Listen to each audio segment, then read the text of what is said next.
안녕하세요. 최상위권 글로벌 입시의 플랫폼 폴아카데미입니다. 점점 어려워지고 있는 해외고 입시에서 2023년 3월 입학, 3년 특례 전형으로 연고대를 동시에 합격한 학생이 있어서 이 학생이 초등학교 때부터 고3까지 어떻게 준비했는지를 알려드리고자 3년 특례 연고대 동시 합격자의 로드맵을 알려드립니다.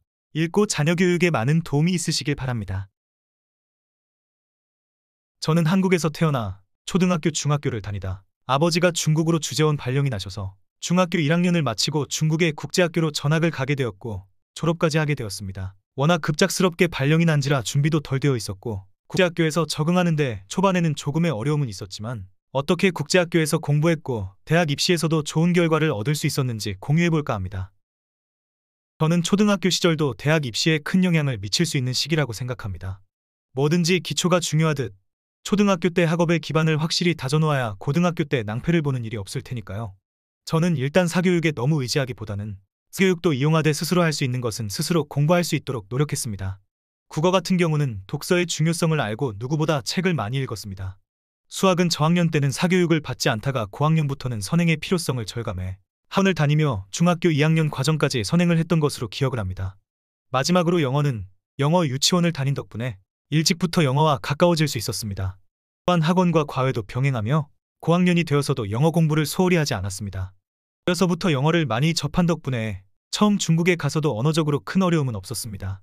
어릴 때는 학업뿐만 아니라 예체능 활동도 자신을 한층 더 성장시켜줄 수 있다고 생각합니다. 저 또한 바이올린을 7살 때부터 배웠으며 이는 훗날 제 인생에서 빠질 수 없는 취미 생활로 자리 잡았습니다. 아버지와 같이 야구와 수영도 꾸준히 하며 운동도 소홀히 하지 않았습니다. 한국에서 중학교 1학년을 마치고 중국의 영국계 국제학교로 전학한 후 처음으로 가장 많이 노력한 것은 영어로 대화하는 게 편해질 수 있도록 많은 친구들을 사귄 것입니다. 영어가 편해질 수 있게 친구들, 선생님과 대화를 많이 시도했고 학교에서 배운 내용들이 이해가 될 때까지 집에 돌아와서 계속해서 읽어보기도 했습니다. 수학은 한국에서 해온 과정 덕분에 모든 용어가 영어로 바뀐 것 외에는 큰 어려움이 없었습니다.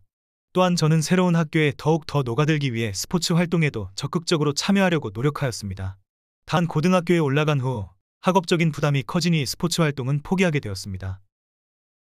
9학년 때 AP 수업을 제공하는 미국계 국제학교로 전학을 가게 되었습니다. 아버지 일 때문에 중도 귀국을 할 수도 있다는 소식을 들어서 IB보다는 한국으로 귀국 후에도 공부를 이어갈 수 있는 AP를 하는 것이 더 좋은 선택이라고 생각했습니다. 결과적으로는 아버지 귀임 날짜가 계속 늦춰지면서 결국 중국에서 졸업을 할 수는 있었습니다. 9학년부터 제가 절실히 느낀 점은 바로 에세이 기본기의 중요성입니다.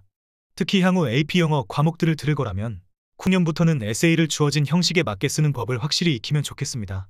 또 영어 시간에 미국 원서를 가지고 수업을 할 경우를 대비해서 미리 영어 원서를 영어 공부 겸으로 많이 읽어놓는 것을 권장합니다.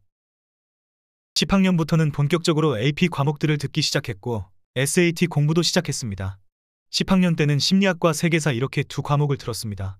11학년 때는 칼큘러스 AB, 화학, 통계학 그리고 세미나 이렇게 4과목을 들었으며 마지막으로 12학년 때는 칼큘러스 BC, 미시 경제, 거시 경제, 컴퓨터 과학 프린시플스, 그리고 리서치 이렇게 5과목을 들었습니다. AP 과목을 선택할 때는 다음 학년에 들을 과목들까지 고려하면서 미리미리 장기적으로 계획을 짜시길 바랍니다. 또한 충분한 사전 조사를 통해 본인의 적성과 난이도를 고려해서 자신의 희망 전공에 적합한 과목들로 선택하세요. SAT의 경우 9학년 마친 후 여름방학 한 달 동안 한국에서 SAT 학원을 다니며 처음 공부를 시작했습니다. 10학년 때는 SAT 응시를 하지 않았고 학교에서 PSAT를 본 것이 전부였습니다. 게다가 코로나가 터져서 한국에 오지 못하는 상황이라 10학년 동안은 혼자 문제를 풀며 SAT 공부를 이어나갔습니다. 첫 시험을 11학년 8월에 받고 두 번째 시험을 다음해 5월에 봤습니다. 보통 첫 시험을 10학년에 보는 경우가 대다수인 것을 감안한다면 저는 남들에 비해서는 다소 늦게 첫 시험을 봤습니다.